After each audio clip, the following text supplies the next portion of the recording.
एक चारा को डाल। तो उसके बाद और कोई मुद्दा उठाती है बीजेपी? नहीं उठा। नहीं, विपक्ष को दूसरा मार दिया है 10,000 रुपया। बिहार में हमेशा गाने को लेकर टिप्पणी हुआ है। बीजेपी ने जो गाना गवाया वो कौन से गाना गवाया? वो है खेसारी, खेसारी। हाँ। हम तो ना बोलब रह दो बोलब तो जैसे ओबामा बोल रहा हूँ, ओसामा है और उसको मार दो तुम या ओबामा बोल के वहाँ अटैक करा होगा क्या फिर से? नहीं ओसामा ही है ना, ओसामा ओबामा हाँ। वो अलग-अलग हो जाता है। उसका कैरेक्टर बीजेपी वालों को पता था। बीजेपी वालों ने टास्क दिया रवि किशन, निरहुआ, पवन सिंह को।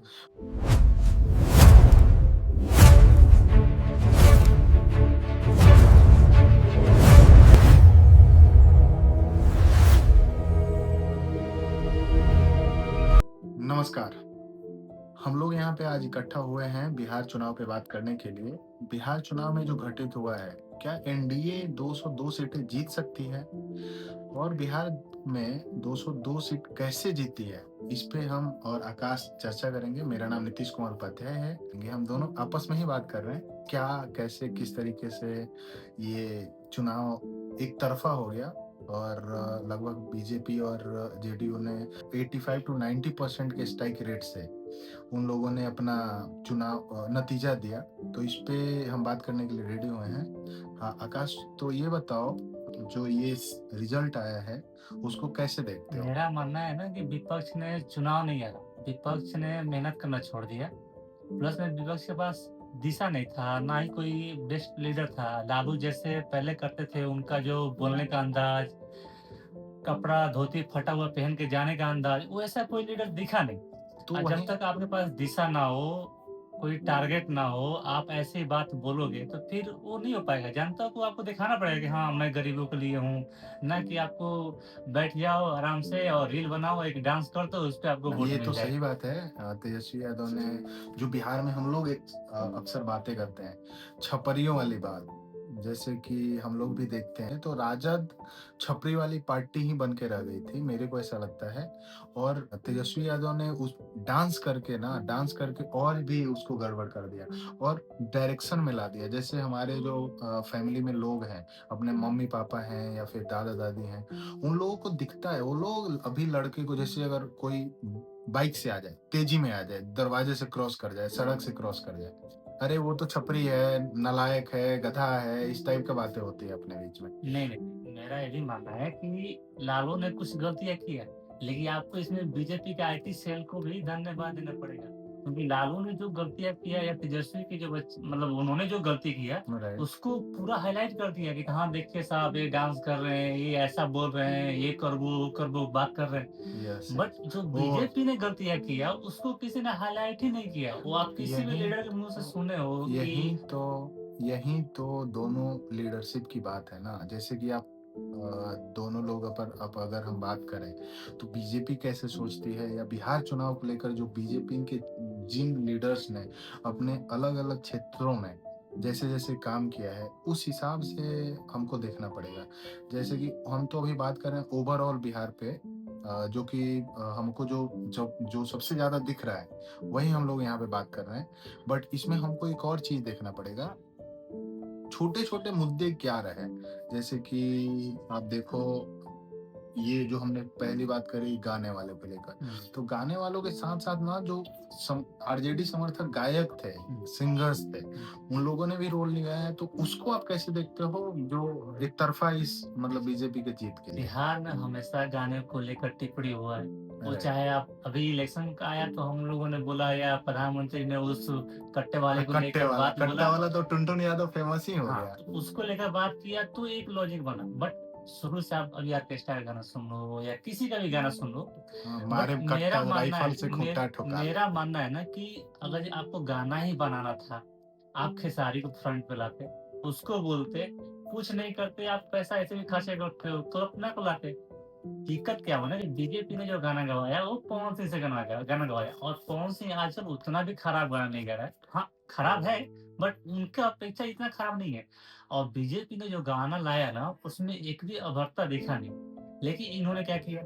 टुन-टुन से गाना गवाया, कोई नहीं, जो नहीं, सड़क पे है आरजेडी वालों उसको ने उठ किसी से गाना नहीं गवाया था, बट आरजेडी वालों ने उस चीज़ को, गाने वाले चीज़ को क्रिटिसाइज़ नहीं किया और बीजेपी वाले उस पे हावी हो गए तो उसको भी कट नहीं किया। मेरा ऐसा मानना है, आप अपना बताओ? नहीं, मेरा ये मानना है कि किसी चाहे जो अभी किया ना 25 पे कि कितने पे मुकदमा किए, राइट, किए 25 हैं। लोगों पे जो किया 36 लोगों पे किए 36 हैं, लोगों पे 22 किए। लोगों को नोटिस भी जा मैं चुका है। इसको पूरा ब्लेम देता हूँ संजय यादव पे। और लोग संजय बोलेंगे कि यादव हमेशा संजय यादव ओके, खींचते हो, संजय यादव खींचते हो।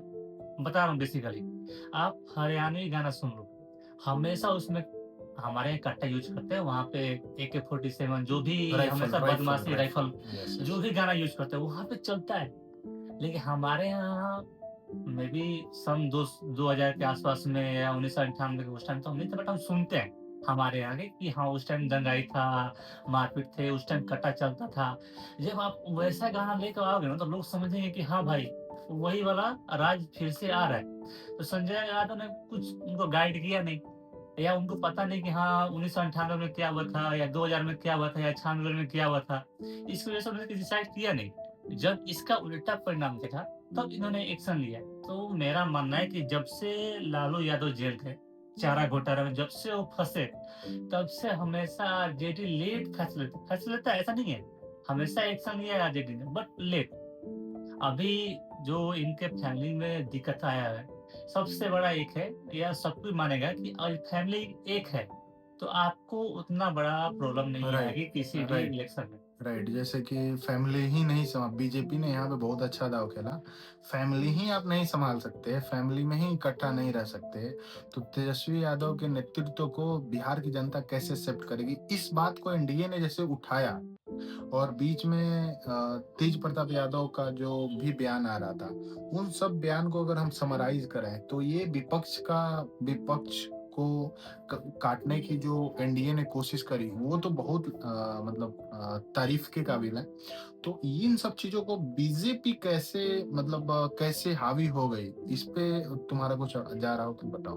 बीजेपी में परिवारवाद है, ऐसा नहीं है कि बीजेपी नहीं है। आप अपने ये ओर देख लो, खुद हमारे यहाँ से जो विधायक आते हैं देवेश कांत जी, उनसे आप देखो तो उनके फैमिली के मेंबर शुरू से ही बनते आ रहे हैं। कृष्णकांत सिंह, बाबू हाँ, चुनू वही। इसमें एक मेरा जो पर्सनल मानना है जैसे कि बीजेपी का परिवारवाद और लालू के परिवारवाद में मैं थोड़ा-सा डिफरेंस देखता हूँ। अभी जो जैसे कि हम लोग भी याद करते हैं तो चुन्नू बाबू को अच्छे से याद करते हैं और हम लोगों ने सुना है अपने बुजुर्गों से तो चुन्नू बाबू का जो लोगों से मिलना होता था, उनको सभी किसी का नाम याद रहता था।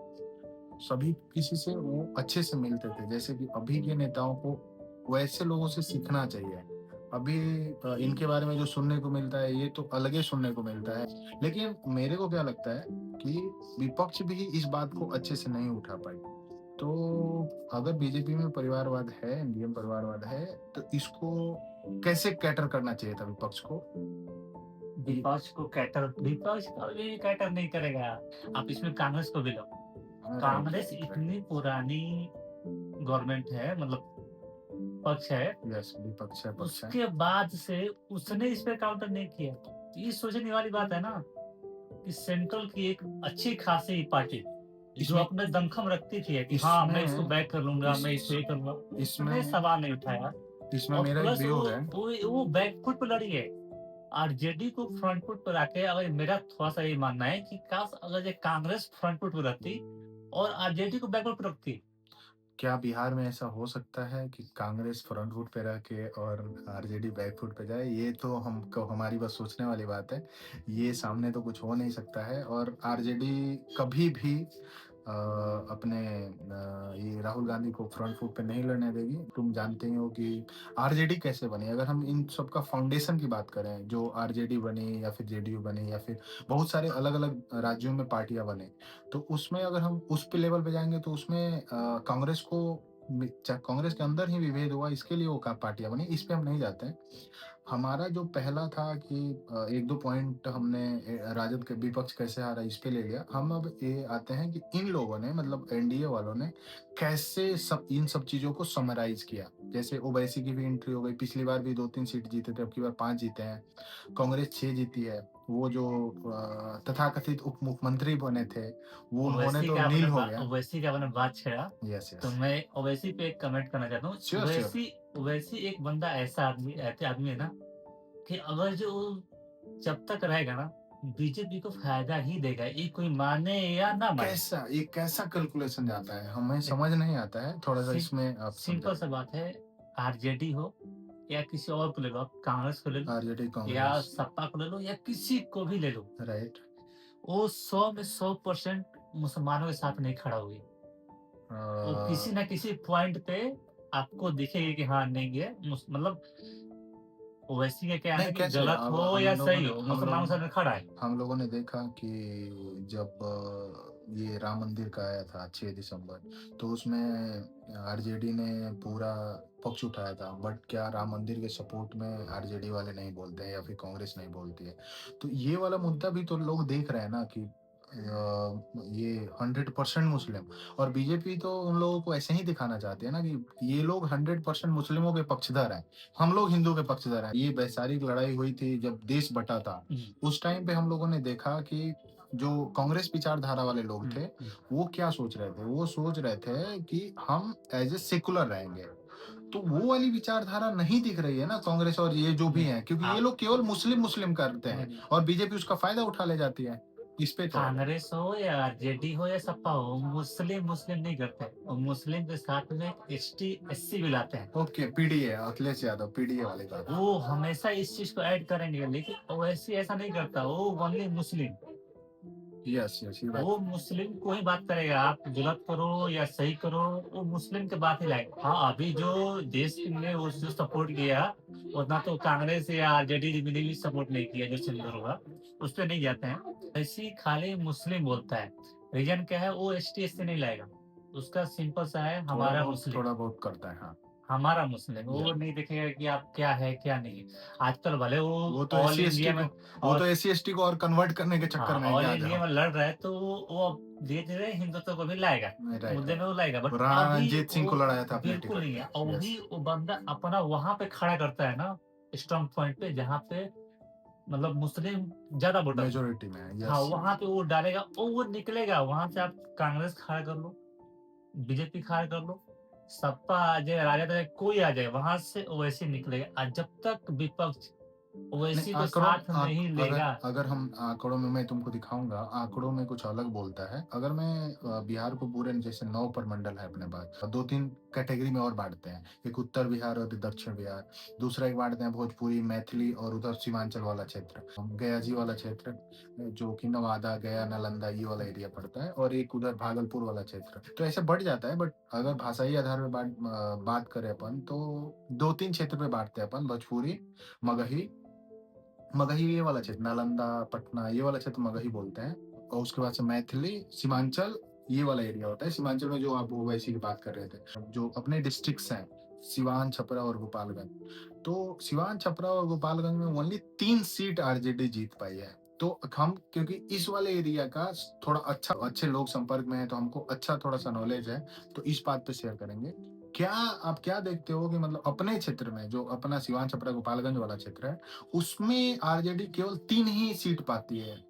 जैसे कि आप बताओगे कि जैसे ओबामा बोल रहा हूँ, ओसामा है और उसको मार दो तुम या ओबामा बोल के, वहाँ अटैक करा लो क्या फिर से? नहीं, ओसामा ही है ना, ओसामा और ओबामा हाँ। वो अलग-अलग हो जाता है। तो ओसामा है अपने रघुनाथपुर सीट से सिवान में जीता, और 2 छपरा का वो कोई परसा और गरखा ऐसे करके 2 सीट है जो कि निकला। तो ओनली 3 सीट आरजेडी को आई, और जो पूरा का पूरा बचा हुआ सीट है, जैसे अपने पास 8 था तो 7 एनडीए ले गई, गोपालगंज की 6 सीट ले गई, छपरा में भी कुछ सीटें हैं जो कि 2 ये ले गई और सारी की सारी एनडीए ले गई।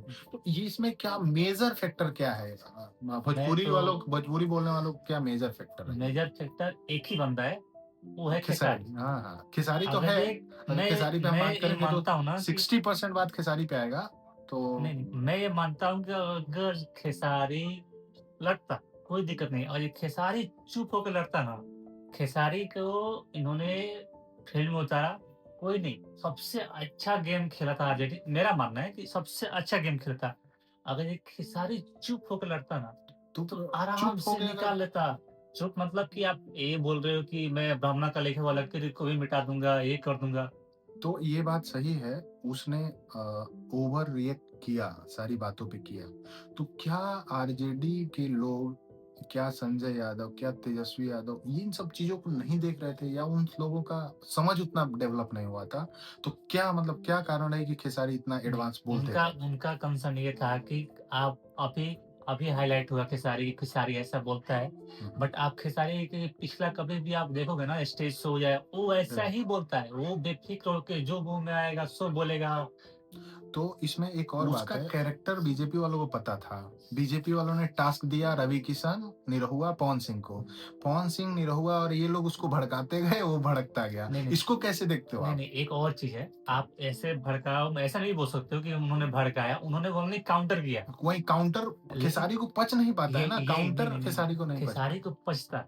जैसे खेसारी ने अटैक किया रवि किशन पे या निरहुआ पे, वो सबसे हार्ड अटैक किया था। राइट, ये वैसा सही बात कोई नहीं करता। उसने जो पवन सिंह पे अटैक किया, जो पवन सिंह ने टैकल क्या किया कि मैं इस पे हम तो ना बोलब रह दो है। बोलब तो लंबा जाई, बवाल हो ऐसा ही जाएगा। बोला उसने। हाँ, तो क्यों? ऐसे खेसारी को क्योंकि भी करना उसको चाहिए था। जो केंद्र में बैठे हैं ना, उनको बताया गया था, बाबू तुमको इतना ही बोलना है, तो उससे आगे नहीं जाने का। ये तेजस्वी यादव, संजय यादव या फिर आरजेडी के इतने बड़े-बड़े लीडर्स क्यों नहीं कर पाते नहीं, हैं? नहीं, मैं क्या ये लालू यादव के खत्म हो जाने के बाद सोचने का तरीका भी खत्म हो नहीं, गया है नहीं, आरजेडी में? आप एक और चीज़ ऐड करना चाहता हूँ कि जितना खेसारी बोला ना, उससे ज़्यादा बोलता है पवन सिंह। और पवन राइट, सिंह कब 100% क्या बोलता है किसी को नहीं किसी पता, को नहीं पता कब यार। कुछ बोल देगा, लेकिन वो बंदा चुप है। तो आरजेडी को सोचा चाहता है कि जो बंदा चुप है, इतना बोलता है, वो भी कुछ भी बोलता है, वो ऐसा क्यों हो रहा है? और आपने बात किया 3 सीटें, आपने उसामा साहब का नाम लिया, साहब हमारे यहाँ तो यस। साहब ही बोलते हैं। उसामा साहब का नाम लिया, उनको ही पता है आपको कैसे जीता है। अगर जो वहाँ से ओम प्रकाश यादव खड़े होते ना, तो वो भी सीट बीजेपी के पास नहीं आती। ये ये आप हम नहीं, सिवान पे अलग से बात करेंगे कि सिवान का ओवरऑल नहीं, नहीं, आपने बोला 3 ही ना, तो नहीं 3 पूरा अपने वो भी इसमें हारता। लेकिन ये बोलो कि जो वहाँ पे 3 जो कैंडिडेट जीते हैं ना, वो अपना पाँव जमाए हुए थे और जो बीजेपी ने कुछ गलतियाँ किया, जिसकी वजह से वो आए, वो तो क्लीन स्वीप था, ये भी सही एकदम बात है। पूरा क्लीन स्वीप था। सिवान के बारे में हम अलग से बात करेंगे और अपने चैनल पे या फिर अपने दोस्तों के बीच शेयर करेंगे। सिवान पे एक से अलग से बात करेंगे। मेरे को नहीं पता अंदर का न्यूज़ क्या है बट जो भी बाहर-बाहर में है, अंदर का न्यूज़ तो हर किसी को नहीं, मिलता मैं रहता है बट सिवान में बाहर-बाहर से जो भी बातें चलती हैं, वो बात हम ज़रूर सिवान के लिए एक अलग से वीडियो बना के शेयर करेंगे। तो खेसारी एक मेन मुद्दा रहा, एक दूसरा क्या हो सकता है जो कि विपक्ष को मात दिया? विपक्ष को दूसरा मार दिया ये ₹10,000। आप मानो या ना मानो, मैं मानूँगा इसको। ये सही बात है। एक और ये टिकट बँटवारे को लेकर क्या मतलब क्या क्योंकि ये भी सुनने को आ रहा है कि आरजेडी का जो टिकट बँटवारा वो अरे पैसे वो का तो भाई 10 करोड़, 12 करोड़ तो क्या ऐसे गया है। मतलब क्या केंद्रीय एजेंसियाँ जो कि बिहार में एक्टिव है, वो सोई हुई थी? इतने पैसे कैसे ट्रांसफ़र हो गए? हमारे यहाँ भी जो अपने आपस में बात होती है, वहाँ पे भी पता चलता है कि बहुत पैसों का हेरा-फेरी हुआ, बहुत पैसे दिए गए हैं। तो क्या पैसों को देके क्या सीट निकल सकता था? और सीट बँटवारे को लेकर पैसे दिए गए, तो इसको आप कैसे देखते हो? भाई ये हर एक में होता है। वो बीजेपी में होगा, अगर जब बीजेपी सीट बँटवारे पैसे को लेकर आवाज़ उठाएगी ना, तो आरजेडी भी उठाएगी। श्योर। तो बीजेपी उसी मुद्दे को छेड़ती है ना जिसमें वो हाथ में नहीं है। वो जिसमें लेफ्ट नहीं है, वो इसी मुद्दे को छेड़ेगा। जनता राज इसलिए उठाती है क्योंकि नीतीश कुमार आया तो थोड़ा-सा सफाया किया। Yes, yes. और वरना भ्रष्टाचार हो, उस पे बीजेपी भी चुप रहती है। क्यों? श्योर। क्योंकि पता है कि एक चारा घोटाला, और उसके बाद और कोई मुद्दा उठाती है बीजेपी? नहीं उठाते। नहीं उसमें उठाएगी ना। उसमें हम एक और बात ऐड करना चाहेंगे कि विपक्ष का जो हारने का बात हुआ, तो विपक्ष ने पूरी तरीके से क्लीन स्वीप किया। हम लोग डेटा एनालिसिस भी किए थे इस बात पे। डेटा एनालिसिस में ये पता चला बहुत सारी सीट ऐसी हैं जहाँ पे 1000 या 2000 का मार्जिन से जीत हार हुआ है। तो इसको हम बहुत बड़ा जीत मानते हैं इसके लिए क्योंकि नंबर का खेल है। नंबर एनडीए के पास ज़्यादा, विधायक ज़्यादा तो सॉरी यहाँ पे जो असली गेम हुआ था, वो कैंडिडेट को लेकर हुआ था कि कौन-सा कैंडिडेट कहाँ पे कैसे बाजी मार सकता है। जैसे कि आप देखोगे जो सीट निकल के आया, बहुत सारे ऐसे सीट हैं जहाँ पे जो 3rd नंबर का कैंडिडेट है, वो 2nd नंबर वाले कैंडिडेट को हराया है। तो ऐसे जो ये गेम हुआ था ना, ये 100% स्ट्रैटेजिकली हुआ था और ये जीती भी स्ट्रैटेजिकली है। जैसे एक और बहुत अच्छे पत्रकार हैं, उन्होंने एक शेयर किया था, अमित शाह सीमांचल में थे और सीमांचल में ऐसे-ऐसे लोगों को उन्होंने पकड़ा था, ऐसे-ऐसे लोगों से उन्होंने बात करी थी। क्या मैटर हो सकता है? क्या वहाँ पे स्ट्रैटेजी हो सकती थी? सीमांचल में पप्पू यादव निर्दलीय जीत जाते हैं, पर बिहार विधानसभा चुनाव में उनके एरिया से एक भी सीट, पूर्णिया का सभी के सभी सीट एनडीए जीत जाती है। तो ये सभी कारण रहे विपक्ष के हारने का। विपक्ष में सामंजस्य नहीं था, ये तो सब लोग बात किए, बट अंदर की बातें जो ही हमने करी है हम आगे भी इन सब चीज़ों पे बात करते रहेंगे, तो बात कर लेते हैं। उसमें क्या हुआ, हमारा फर्स्ट अपना बात भी हो गया, हम आपके साथ भी शेयर कर दिए हम लोग क्या बात कर होगा। हम ट्राई करेंगे कि अपनी बात हाइलाइट कर पाएँ। हाँ, अरे हाँ, नहीं, अरे रवीश यार कुमार के अलावा और भी लोग हैं जो प्रोपेगेंडा पे ही उनका चैनल चल रहा है। हम लोग प्रोपेगेंडा बिल्कुल नहीं करने वाले हैं, फैक्ट रखने वाले हैं। तब तक के लिए जय श्री राम।